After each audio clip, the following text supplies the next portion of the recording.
তিনি স্বৈরাচারী শেখ হাসিনার সাথে যদি আপোষ করতেন, সেক্ষেত্রে তাকে এইভাবে কারাগারে থাকতে হতো না এবং তিনি এইভাবে নির্যাতনের শিকার হতেন না।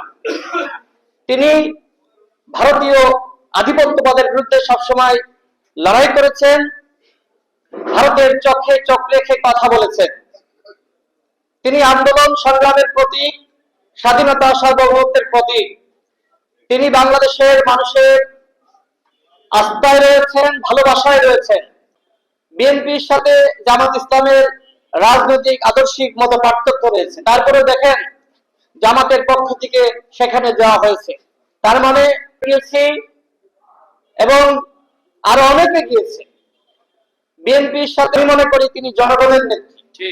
আগামী ফেব্রুয়ারি মাসে যে নির্বাচন হবে, এই নির্বাচনে সাবেক প্রধানমন্ত্রী তিনি জাতির অভিভাবক হিসেবে দায়িত্ব পালন করবেন, আমরা সেই বিশ্বাস রাখতে চাই।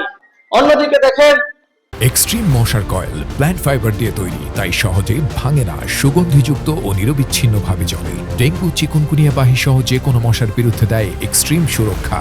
একজন ফ্যাসিস্ট তিনি পালিয়ে গেছেন, আজকে মানুষ মসজিদে মসজিদে সেই ফ্যাসিস্টের বিরুদ্ধে ঘৃণা প্রকাশ করছে এবং আল্লাহর কাছে সবাই শুকরিয়া জানাচ্ছে যে আল্লাহ, তুমি আমাদেরকে জালিমের হাত থেকে রক্ষা করেছো।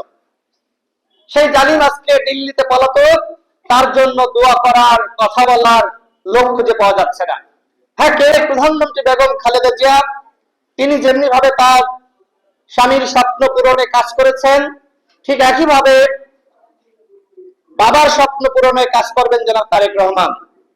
আজকে শহীদ প্রেসিডেন্ট জিয়াউর রহমান আন্তর্জাতিক ষড়যন্ত্রের শিকার, আন্তর্জাতিক চক্রান্তের মাধ্যমে তাকে হত্যা করা হয়েছে। জনাব তারেক রহমান তার জীবনের অসংখ্য ঝুঁকি রয়েছে। তার একটিমাত্র ভাই, সেও কিন্তু শেখ হাসিনার নির্যাতনের শিকার এবং শেখ হাসিনার যে ধরনের অত্যাচার, অবিচার, এর কারণেই কিন্তু তিনি এক ধরনের হত্যাকাণ্ডের শিকার হয়েছে। আজকে অনেকে হয়তো তারেক রহমানের দেশে ফিরে আনার কথা বলছে, অনেকে হয়তো প্রত্যাশা করছে তিনি দ্রুত সময়ের মধ্যে দেশে ফিরে আসুক।